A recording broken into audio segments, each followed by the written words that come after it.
Good morning, students. I, Namita Seth, welcomes you in BBBN online classes. Dear students, today we'll study about chapter number first, A Letter God, written by G. L. Fuentes from your book First Flight. Okay, so as you know that you are having two literature books. First is First Flight and the second is Footprints Without Feet. So this is the first chapter, A Letter to God from First Flight, which is written by G.L. Fuentes.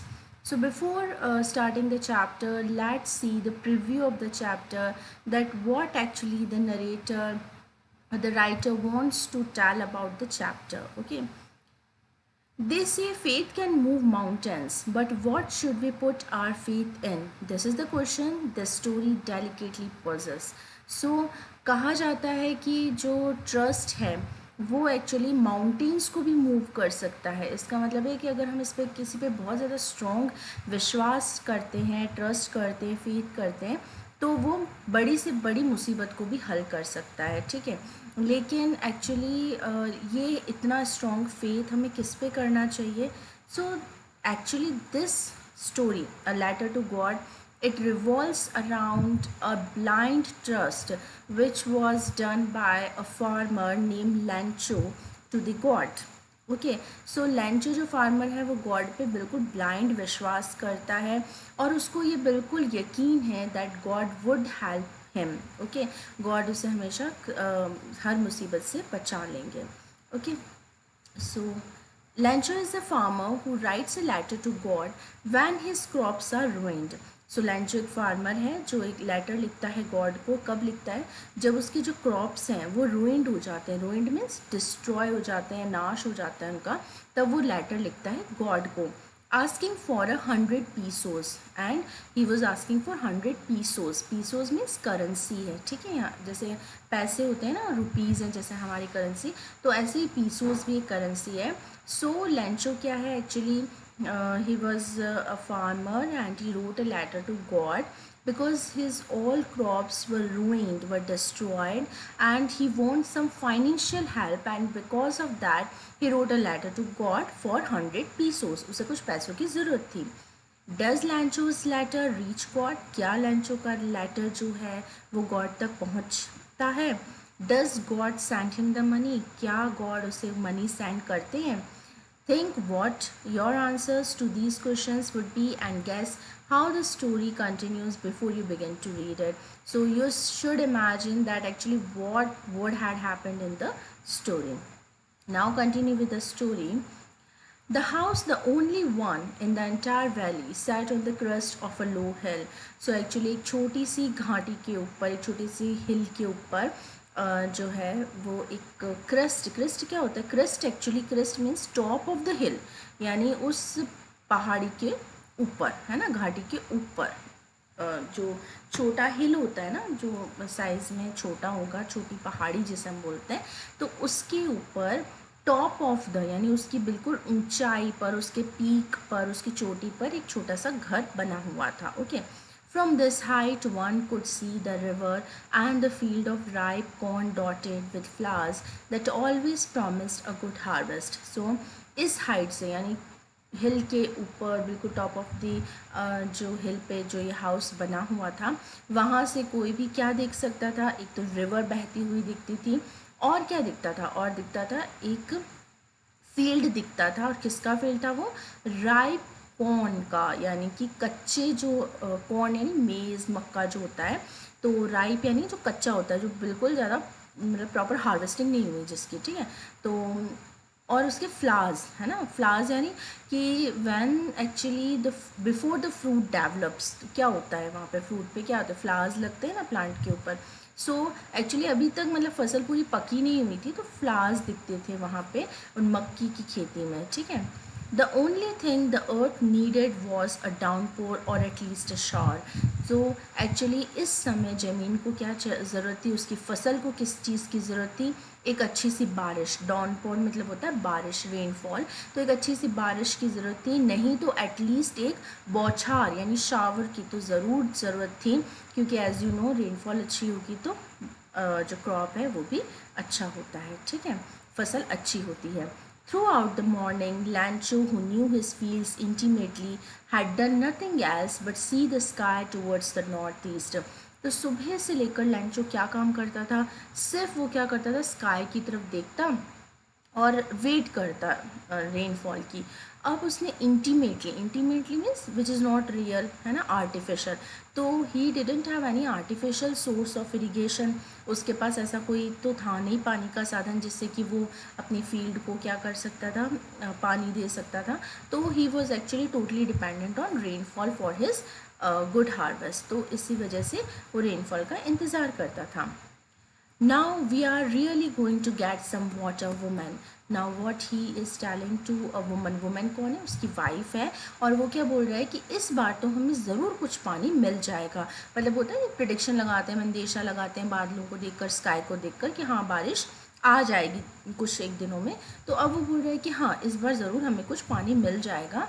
तो the women who was preparing supper means dinner, जो रात का खाना बना रही थी, replied yes good willing. तो उसने बोला हाँ बिल्कुल, ऐसी जैसी भगवान की इच्छा. विलिंग मतलब इच्छा, तो जैसी भगवान की इच्छा. The older boys were working in the field while the smaller ones were playing near the house until the women called to them all, come for dinner. It was during the meal that just as actually जो उसके बड़े लड़के थे ना, जो बड़े बच्चे थे, वो तो फील्ड में काम करते थे, और जो छोटे बच्चे थे ना लैंचो के, वो घर के आसपास खेल रहे थे. और फिर उनकी मदर ने उन्हें डिनर के लिए बुला लिया. ठीक है. तो जैसे ही वो मील के लिए या जैसे ही वो डिनर के लिए बैठे, उस समय क्या हुआ, Lencho had predicted big drops of rain began to fall. तो लैंचो ने जैसा प्रिडिक्ट किया था, प्रिडिक्शन मतलब क्या होता है, किसी चीज़ का अंदेशा लगाना, या हम कह सकते हैं ना कि जैसे एस्ट्रोलॉजर प्रिडिक्ट करता है कि फ्यूचर में क्या होने वाला है. सो फॉरकमिंग जो प्रोसेस होने वाली है, आने वाले समय में क्या होने वाला है, तो ऐसे ही लैंचो ने अंदेशा लगाया था क्या, कि बारिश, थोड़ी बहुत बारिश होगी, कुछ वाटर इस बार मिलेगा. और वैसा ही हुआ कि बड़ी बड़ी जो बारिश की बूंदें हैं वो गिरने लगी. In the north east huge mountains of clouds could be seen approaching. और नॉर्थ ईस्ट में तो बड़े बड़े पहाड़ जैसे बादल जो हैं, काली घटाएं जो हैं, वो आती हुई दिख रही थी.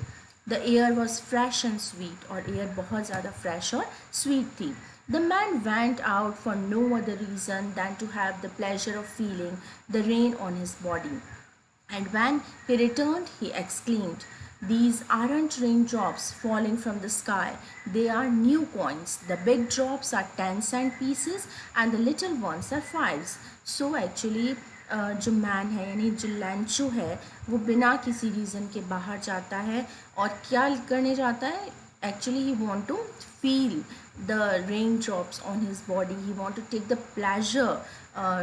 He was enjoying that rainfall, है ना, वो अपने बॉडी पे जो बारिश की बूंदें हैं उनको गिरते हुए उसका आनंद लेना चाहता था. प्लेजर मीन्स क्या होता है, आनंद लेना. ठीक है, खुशी लेना.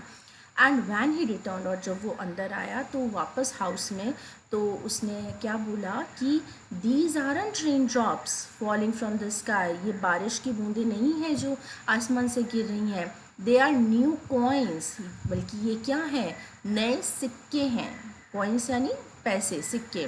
The big drops are 10-cent pieces. जो बारिश की बड़ी बूंदें हैं वो 10-cent पीसेस की हैं, है ना, मतलब साइज़ बता रहा है वो कि जैसे हमारे 2 का सिक्का होता है, 5 का सिक्का होता है, तो साइज़ डिफ़र करता है ना, कोई बड़ा होता है कोई छोटा होता है ना. तो वैसे वो बता रहा है कि बड़ा जो बारिश की बूंद है बड़ी, वो 10 cent की हैं, और जो छोटी बूंदें हैं वो 5 cent की हैं. ठीक है.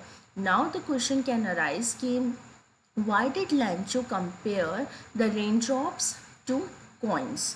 ऐसा क्यों किया उसने कि रेन ड्रॉप्स को कॉइन से कंपेयर किया.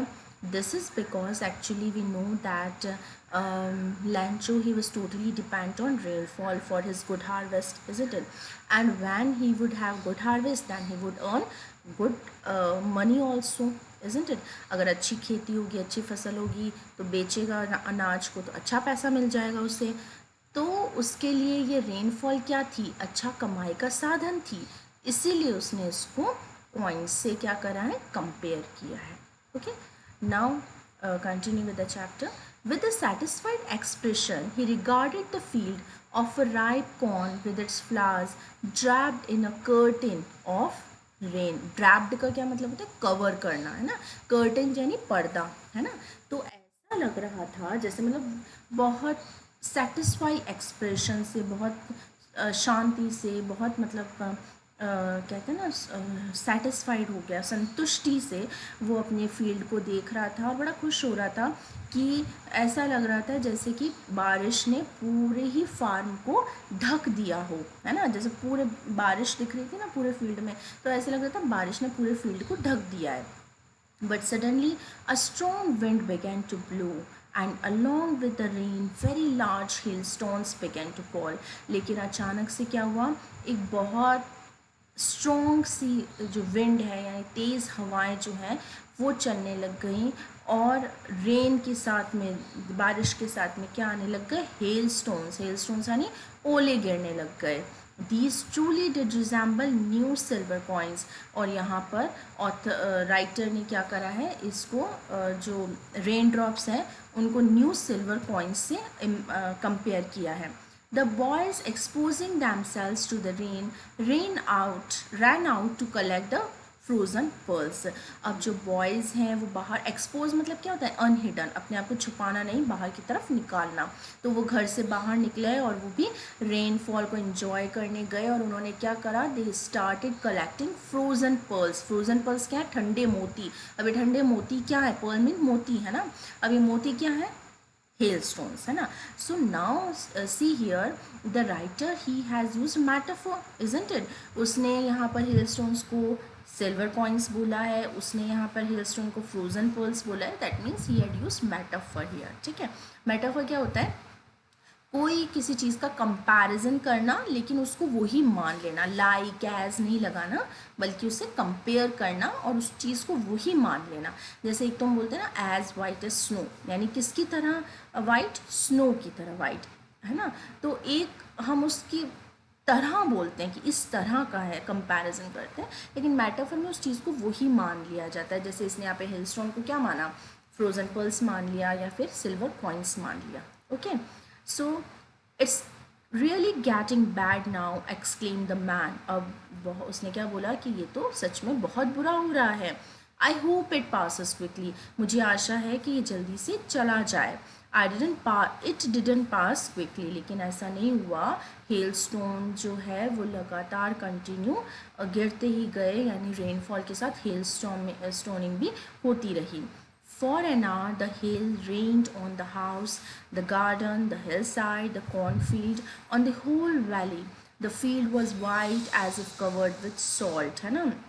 तो व्हाट हैपेंड कि ये जो फील्ड थी वो पूरी कैसी हो गई, हेल स्टोन कंटिन्यू गिरने से पूरी जगह वाइट हो गई.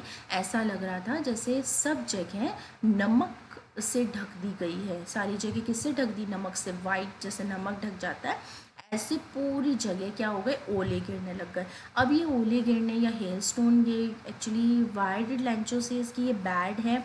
क्यों, क्योंकि ओले क्या करते हैं, फसल को ख़राब कर देते हैं. So he was very much worried कि एक्चुअली ये हेल स्टोन्स क्या है, उसकी फसल को ख़राब कर देंगी. Okay, so this is it for now and we'll continue the remaining part of the chapter in the next video. Till then, happy learning and stay safe.